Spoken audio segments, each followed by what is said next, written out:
Paz do Senhor Jesus a todos, queridos. Estamos aqui na terceira edição do Vem com Fé. Infelizmente tivemos um probleminha de atraso, né? Por motivo de força maior. Estaria conosco aqui o pastor Rodrigo Reis. O mês não conseguiu chegar, que possa estar orando pelo nosso pastor Rodrigo Reis.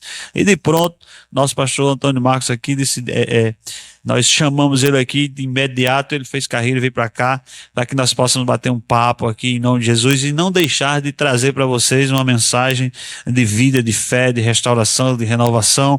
Eu tenho certeza que Deus ele tem algo para a vida de todos vocês. Vem com fé em nome de Jesus. Pastor Antônio Marcos, se apresenta aí ao povo de casa, ao povo que irá ver, que está vendo, para a glória de Deus. Boa noite, povo de Deus. Meu nome é Marcos, sou pastor da congregação do Bom Refúgio no Pajuçara. É um prazer estar nessa live, nessa noite. E vamos bater um papo aí em nome de Jesus. Aqui, na verdade, estou substituindo aqui o pastor, né, que não pôde vir. Mas estamos aqui. É um prazer estar aqui, pastor. Glória a Deus, glória a Deus. Graças a Deus por isso, irmãos. Nós estamos cada vez mais tentando melhorar o Vem com Fé, para que possam estar mostrando para os irmãos de casa e vermos dar o nosso melhor para todos. Pastor Marcos, aqui o Vem com Fé, sempre nós estamos trazendo uma mensagem de fé, uma mensagem de restauração, aquilo que Deus fez em nossa vida, quem é Deus em nossa vida, antes de Jesus quem éramos e a graça restauradora do Senhor, né? Na edição do número 2, estávamos aqui com o pastor Farias e ele contou um pouquinho do seu testemunho, e cada um de nós temos um testemunho de vida, porque nós não conhecíamos Jesus. Quem era Antônio Marcos sem Jesus? Verdade, queridos. Eu sempre fui cristão, né? No sentido de acreditar em Deus, acreditar que existia Deus, existia Jesus, até porque era um católico praticante, realmente. Eu fiz parte da Igreja Católica e fazia parte de alguns trabalhos ali. Por alguns anos tinha um trabalho lá chamado Legião de Maria, e eu fiz parte desse trabalho. Era um trabalho onde fazia-se visitas ali no lado da vovozinha, em locais de idosos, enfim. Tinha um trabalho com as pessoas carentes. Então, assim, eu participava desses trabalhos, mas as perguntas nunca eram respondidas. Com o tempo, né, a gente vai amadurecendo, vai crescendo um pouco mais na fé e vai surgindo perguntas. E diante dessas perguntas, vem muitas dúvidas e elas não estavam sendo respondidas. Então, foi quando realmente houve uma mudança na minha vida. Mas eu sempre acreditei que existia um Deus, sempre acreditei que Jesus existia, mas era aquela religioso, né? Religioso, não era o cristão assim convicto, o cristão que tem a sua responsabilidade, totalmente diferente do cristão protestante. Amém, glória a Deus. E como foi que o senhor teve um encontro com Jesus? Na verdade, esse encontro levou muito tempo, mas nós estávamos noivos, eu e minha esposa, hoje minha esposa, e Deus tocou no seu coração, Deus veio trabalhando e ela tinha um desejo de conhecer uma igreja evangélica, de conhecer. E um dia, a gente conversando, ela disse: eu estou com vontade de conhecer uma igreja. Eu posso ir? Eu disse: pode ir, pode ir. E nessas idas de ela ir visitar essa igreja, nós trabalhávamos no mesmo local, né? Trabalhávamos na mesma área, trabalhávamos com hotelaria, e ela trabalhava no mesmo restaurante que eu trabalhei, e ali, durante um tempo, ela foi evangelizada, e ela visitou, foi evangelizada, e naquele momento, né, que ela evangelizou, foi evangelizada, e ali teve a convicção de quem era Deus, que Deus tocou seu coração, ela aceitou a Jesus. E a partir daí, nós tínhamos um relacionamento, né, de namoro, mas de intimidade, e ali a gente cessou, né? E ela disse: agora a gente não pode mais ter, cada um na sua casa, e assim foi. E assim ficamos um período simplesmente, realmente, como se estivesse se conhecendo. E nesse período, né, eu ficamos namorando, ela na casa dela, eu na minha, e íamos, às vezes eu ia deixar ela na igreja, mas não entrava. Então, foi nessas idas de deixar ela na igreja que um dia eu resolvi ficar no culto. E nesse culto, né, eu conheci Jesus. Nesse culto, quando foi feito ali o apelo, o meu coração já estava, e ali eu já, em choro, em lágrimas, ali, quando eu me vi, eu já estava ali diante do pastor, diante ali do altar, aceitando Jesus como meu Salvador. Amém, glória a Deus. E a experiência, a sensação, pastor, de mudança de vida, porque entendemos que quando nós temos um encontro com Jesus, né, e começamos a conhecer a sua palavra, a mensagem dele começa a ser transformadora em nossas vidas. E a partir desse momento, como foi que o senhor se direcionou para o ministério? De que forma Deus lhe levou para o ministério? Logo do início, ou teve uma preparação para que chegasse até esse ponto? Na verdade, após aceitar Jesus ali, né, a nossa igreja, que na época era Bom Retiro, né, hoje é Bom Refúgio, né, na época ela tinha mudado, era na Bernardo Vieira, antiga Bernardo Vieira, tinha mudado para o outro lado, e nesse momento eu fiquei congregando ali na sede. Logo em seguida foi aberto um trabalho no Parque dos Coqueiros, tinha sido aberto um trabalho, o primeiro trabalho tinha sido aberto na Zona Norte, no Santarém, mas nós ficamos ali na sede, e depois no Parque dos Coqueiros abriu, com o pastor Vinícius, e ali eu fiquei ajudando ele, aquele momento, né, um novo convertido, aquele fogo do Espírito, e ali ajudando a gente. Começou num colégio, numa escola, com a Ana Júlia, também depois do Ana Júlia tivemos um prédio, alugamos local, mudamos para esse local, inclusive nesse prédio, Júlio César, também já foi pastor da Bom Refúgio, ele era diretor na época, né, e abriu ali as portas, e nós fizemos um trabalho lindo ali, um trabalho mesmo bacana, e a igreja foi crescendo, e nesse momento nós mudamos para um prédio. E depois de 6 meses, mais ou menos um ano, nós mudamos para esse prédio, e depois ficamos congregando ali no Parque dos Coqueiros. Então, no caso, a história congregacional do senhor iniciou no Parque dos Coqueiros, não é isso? Sim, no Ministério do Bom No- Refúgio, na época era Bom Retiro, né? Ficamos ali, e naquele mesmo local, no conjunto onde eu moro até hoje, e nunca saí do ministério, nunca fui para nenhum outro ministério, né? E fiquemos servindo sempre o Senhor nesse ministério. E só depois, com muitos anos, é que nós viemos para cá. Qual foi a sua maior experiência com Jesus, pastor? A experiência maior, na verdade, foi um dia da minha conversão, porque assim, não tinha nada planejado, não ia ficar.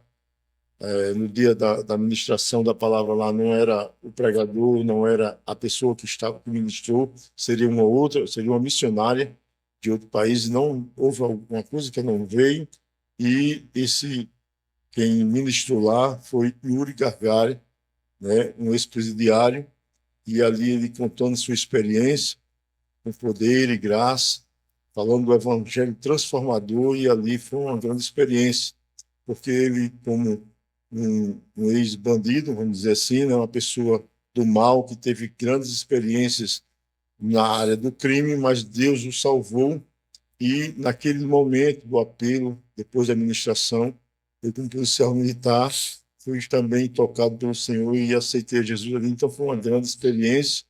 E as demais foi viver esse evangelho, servir ao Senhor com alegria e com todo o nosso ser. Na verdade, servir a Deus é uma honra, servirmos ao Senhor. E no início da nossa jornada, nossa caminhada cristã, ela é bem interessante, porque ali o fogo está no início, né?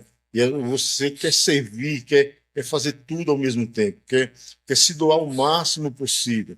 mas para a honra e glória do Senhor, a mesma chama que ardeu naquele mesmo momento ainda arde no meu coração até hoje. Amém, glória a Deus. O Senhor sempre foi bem ativo na obra do Senhor Jesus, né? O Senhor sempre gostou de estar participando, de estar ali envolvido, de estar trabalhando, de estar servindo a obra do Senhor Jesus. E qual é o conselho que o Senhor dá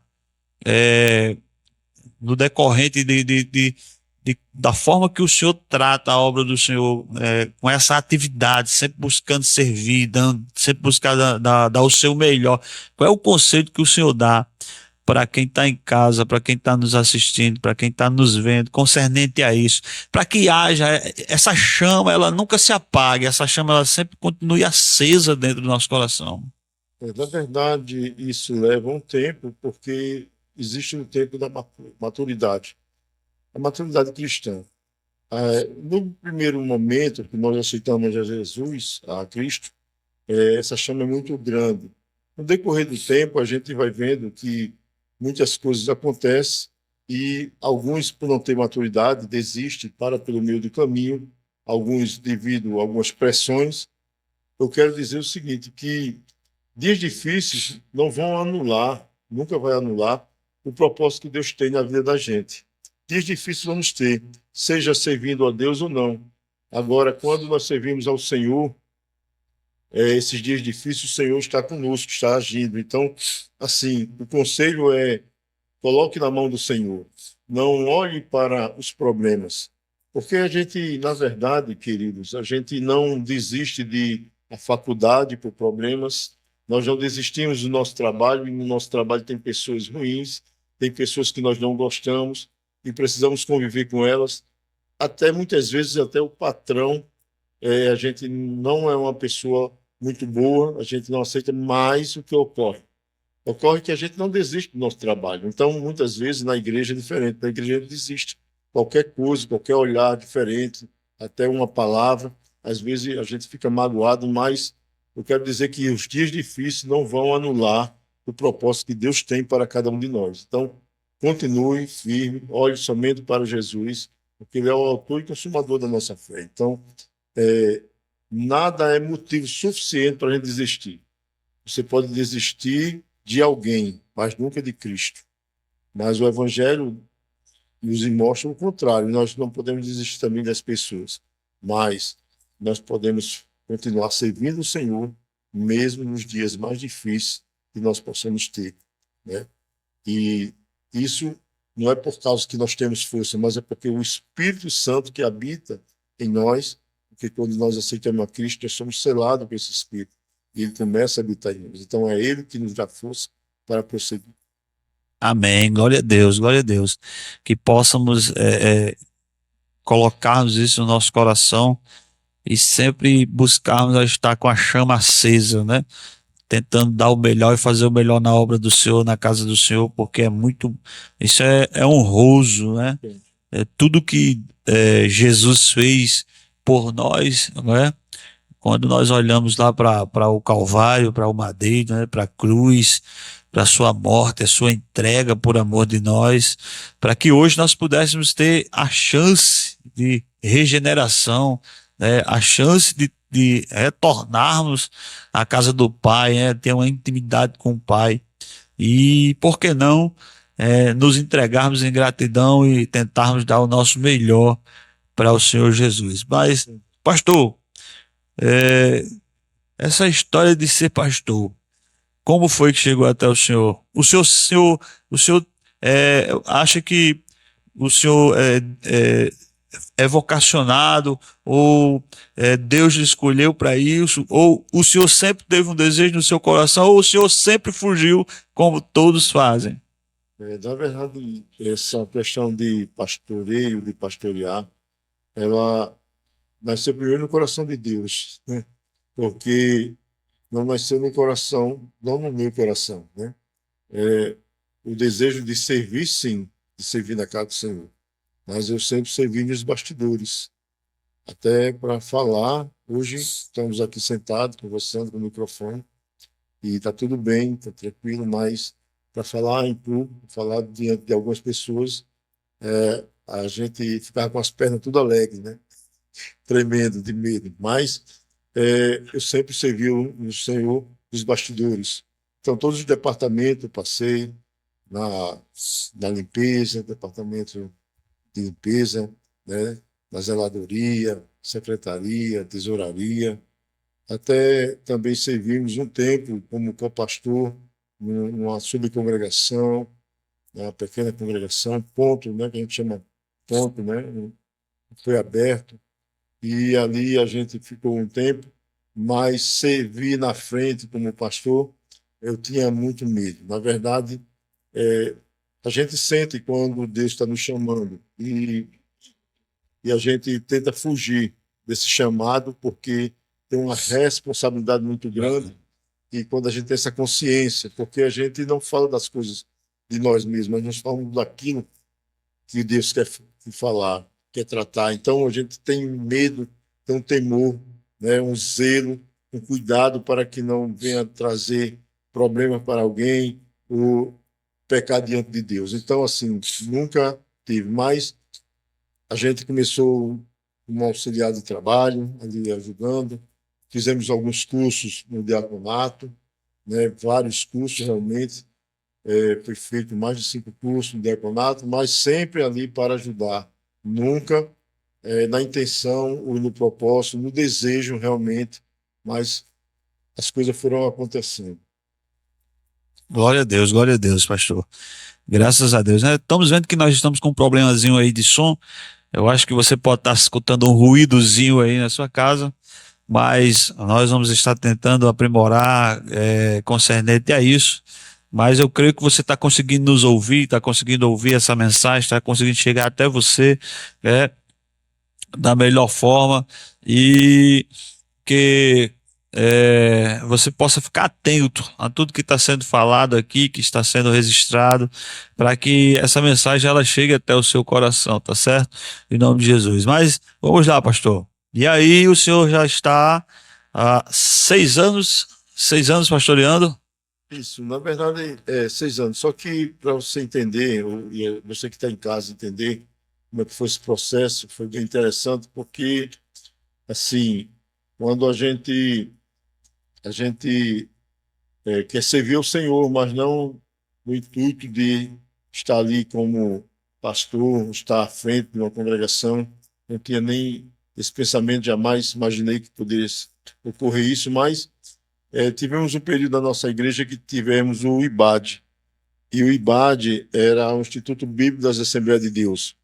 E nesse período, quando foi aberto o IBAD, o pastor que pastoreava na época me convidou para fazer parte do IBAD e eu disse, não, eu não vou fazer, nesse momento eu não estou com condições, mas Deus tem as suas formas de trabalhar. E ele disse, não, você vai fazer, a igreja vai pagar. Então, nesse momento foi a igreja que ajudou, né, ajudou totalmente com o custo, né, do curso, e ali nós ficamos ali os 3 anos, né, no curso do IBAD, e isso, depois desse período, né, mas nunca imaginei jamais que fosse, talvez, um dia estar pastoreando, mas o trabalhar de Deus é incrível, e mesmo você não tendo isso na mente, né, Deus já estava preparando. Então, terminamos o curso, né, Instituto Bíblico ali, terminamos o nosso curso, teve a formatura, tudinho, ficamos lá.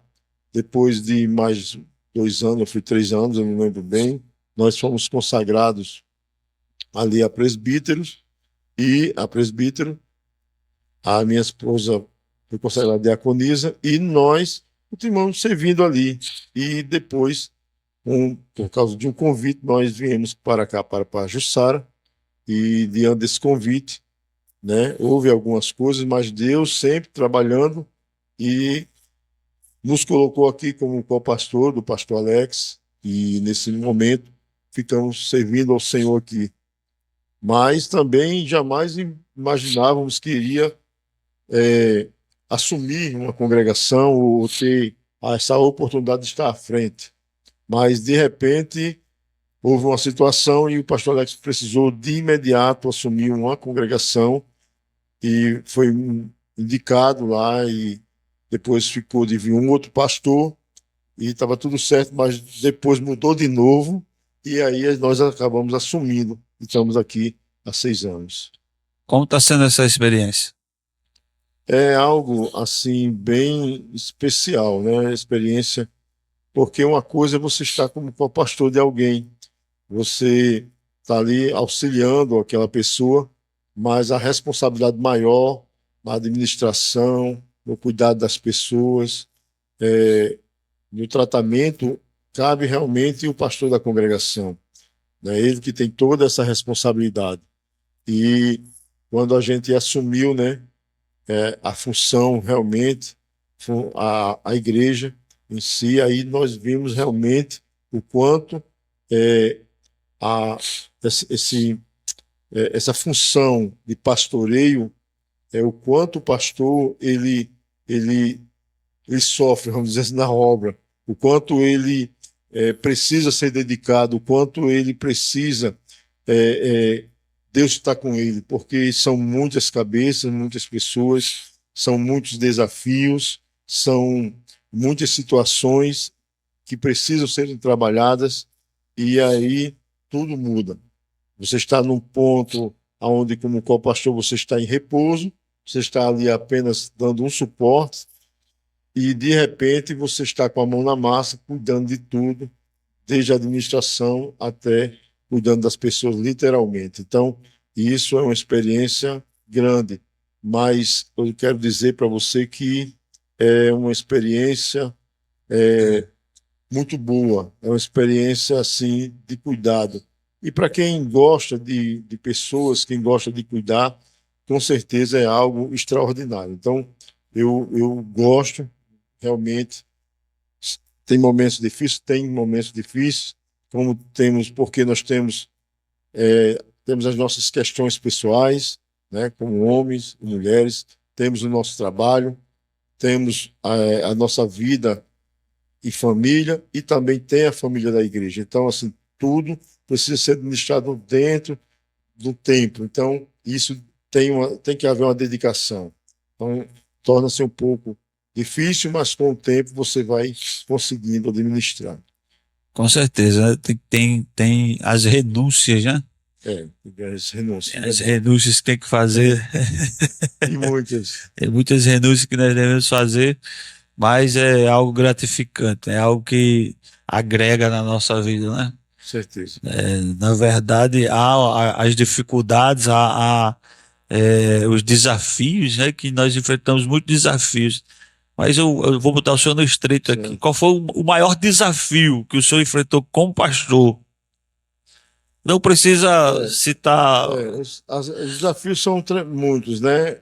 Como pastor, o pastor, na verdade, ele age como um médico, né? Tem situações que ele não pode, só ele sabe, às vezes nem a mulher dele sabe, né? E ele precisa resolver. Então, nós tivemos, podemos dizer aqui, 3 grandes desafios nesse tempo e que nos fez crescer bastante, que nos fez amadurecer e que nos fez também entender que é o tempo que nos ensina, né? E precisa se passar por esses desafios, porque a caminhada em Cristo, tudo que nós passamos, tudo que nós vivemos, às vezes nós murmuramos. Por exemplo, às vezes nós passamos por uma dificuldade e nós, em vez de perguntar ao Senhor para quê, aonde eu vou crescer nessa dificuldade, Senhor, me ensina. Não, nós murmuramos, nós reclamamos. Eu posso citar aqui um exemplo de Jó, né? Jó ele passou por uma situação onde, quando a Bíblia fala que foi o próprio Deus que dá uma declaração sobre Jó, e ele ali passa por toda aquela situação. Nós conhecemos bem a história de Jó, né? E Satanás ali pensou que tinha tirado tudo de Jó. Ele pensou isso, mas na verdade o tudo de Jó era Deus. Então ele não tinha como tirar tudo de Jó, né? Ele tirou os bens materiais, tirou os filhos, né? Tirou as suas riquezas, a sua saúde, mas ele não tirou Deus da vida de Jó. Então, quando nós verdadeiramente temos Deus na nossa vida, pode acontecer coisas difíceis de ser administrados, situações diversas, mas o inimigo ele não consegue tirar a nossa paz, porque nós ainda estamos em Deus. E tudo isso é um crescimento. Quando Jó termina, chegando no 42, no capítulo, ele vai dizer assim que ali ele realmente conheceu Deus, né? Ou seja, foi preciso passar por um grande sofrimento, uma grande perca, para poder conhecer a Deus. Então, assim, ele tinha uma intimidade com Deus, o próprio Deus dá um testemunho de Jó, mas ele diz: aqui eu conheci, e assim os meus olhos te viram. Então, assim, por mais que nós possamos buscar a Deus, às vezes os momentos de dores, os momentos de angústia, os momentos que nós passamos, esses momentos é o que nos aproxima muito mais de Deus e nós entendemos como Deus trabalha. Então, tudo é crescimento. Então, eu louvo o Senhor pelas adversidades, vamos dizer assim, ou pelas experiências que nós tivemos, porque tudo isso nos fez crescer um pouco mais. Então, se nós hoje fôssemos passar por algumas coisas que já passamos, nós já teríamos outras atitudes, já teríamos outro comportamento e teríamos uma chave melhor para trabalhar o assunto. Então, assim, tudo é crescimento, entendeu? Tudo que se passa, na verdade, todo o desafio que nós enfrentamos, né, serve de combustível para nos impulsionar, Funcionar. né, para que possamos, quando compreendemos isso, para que possamos aprendermos com o que vem, né, quando possa acontecer, a gente possa resolver. Erramos em algumas vezes, e esses erros também até servem Isso, de verdade. de alicerce para nós, para que possamos não fazermos mais, porque o evangelho é isso. O evangelho é isso, é errar, reconhecer e não fazer, independente da situação.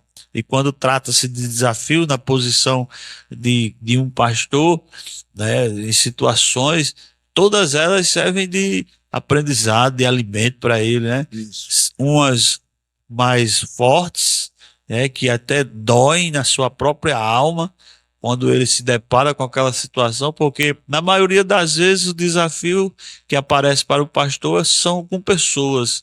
E na verdade as pessoas não entendem que dói mais no pastor, né, em fazer alguma coisa ou decidir tomar alguma decisão dentro do mesmo que seja dentro da palavra de Deus, que claro que as decisões do pastor sempre é tomada dentro da palavra de Deus, direcionada por Deus, mas dói em nós quando nós tomamos essa decisão. O problema que eu vejo muitas vezes é que, mesmo se tomando decisões alinhadas com a palavra de Deus, em linha com aquilo que a palavra diz, as pessoas, mesmo dizendo que serve a Deus, porque há um confronto, e o Evangelho é isso, o Evangelho é confronto para que nós possamos mudar a nossa rota, e principalmente quando esta rota está em uma rota onde nós vamos colidir, né, com algo que vai nos destruir, ou com um pecado, vamos dizer assim, e precisa ser mudado a rota, e esse confronto nunca é muito bom. As pessoas não gostam, mas elas precisam amadurecer também. O Evangelho é lidar com pessoas, né? O que é o amor? Amor a Deus. Amor a Deus é amar o meu próximo, né? A parábola bem didática, aquela parábola, né? É o meu próximo, aquele que está mais próximo de mim. Então, assim, uma comunidade como igreja, temos várias situações das quais o pastor está ali como um auxiliar para ajudar, né? E precisa haver uma confiança, é uma via de mão dupla. Então, assim, para se tratar algo, precisa ter uma confiança. E o problema que eu vejo é que muitas vezes as pessoas não confiam. E, assim, nós vemos muitas situações difíceis, então, assim, a gente compreende também isso. Compreende que as pessoas ficam com o pé atrás, mas nunca serão tratadas se não confiar. Então, assim, nós precisamos entender e amadurecer, e muitas vezes, quando nós somos chamados para uma responsabilidade e a gente precisa tratar um assunto, essa pessoa ela precisa também mudar, porque é evangelho, Uhum. né? Não tem como